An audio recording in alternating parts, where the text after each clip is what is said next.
जी अस्सलाम वालेकुम एवरीवन। आज हमने डिस्कस करना है necklace of diamonds strategy of India. तो अभी हमने प्रीवियस डिस्कस किया A2AD पॉलिसी ऑफ चाइना। तो A2AD पॉलिसी क्या थी? Anti access area denial strategy. ये मैंने अभी यहाँ पे कवर करवाई, ठीक है। इसको कवर करने के बाद आप लोग अगली चीज़ पढ़ें कि इसी के रिस्पॉन्स में A2AD पॉलिसी के रिस्पॉन्स में इंडिया क्या कर रहा है, ठीक है। क्योंकि यूएस और इंडिया का बड़ा आपस में क्लोज रिलेशन है और यूएस जो है इंडिया को अपनी एक्सटेंडेड आर्म कहता है एशिया के अंदर, कि ये मेरा एक्सटेंडेड आर्म है, ठीक है। अगर ये एक्सटेंडेड आर्म है तो यूएस इसलिए इसको मिलिट्री एड भी देता है, ठीक है। और बहुत ज़्यादा इनकी टेक के अंदर भी कोलैबोरेशन है और वेरियस फील्ड्स के अंदर इनकी आपस में एक गहरी कोलैबोरेशन है। तो इस चीज़ को ज़रा देखिएगा। तो चाइनाज राइजिंग इन्फिल्ट्रेशन इन इंडो पैसिफिक रीजन। अब इंडो पैसिफिक रीजन के अंदर चाइना के राइजिंग इन्फ्लेशन जो हो रहा था through it's A2AD policy that is based on militarisation and string of pearls policy, ठीक है, जो इस पे बेस करती है मिलिटराइजेशन पे। की थी ना मिलिटराइजेशन, चाइना ने 3 किस्म के बफर क्रिएट किए थे।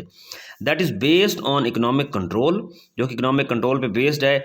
इन रिस्पॉन्स, उसके रिस्पॉन्स में India also launched anti string of pearls policy. अब वो क्या है देखते हैं। ये देखें जी, ऊपर हमारे पास यहाँ पे चाइना आ गया, ये हमारे पास नीचे बिल्कुल इंडिया है। अब हम इस चीज़ को देखते हैं।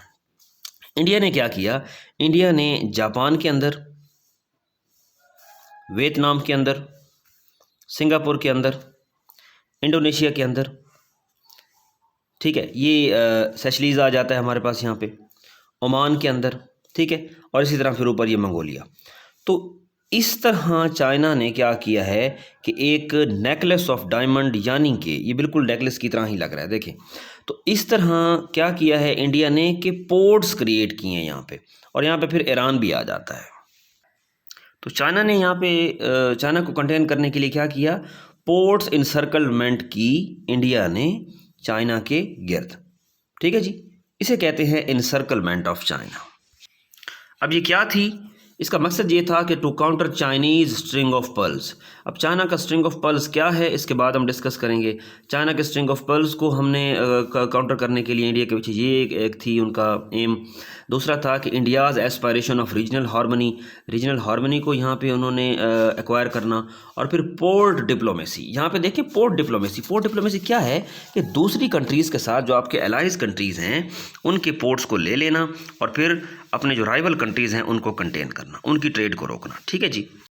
तो ये सारे जितने भी मैं यहाँ डिस्कस किए, ये सारे चोक पॉइंट्स हैं। यहाँ पे ट्रेड पैसेज हैं, ये सारे ट्रेड पैसेजेस हैं और यहाँ से ट्रेड होती है और इसी को कंटेन किया जा रहा है।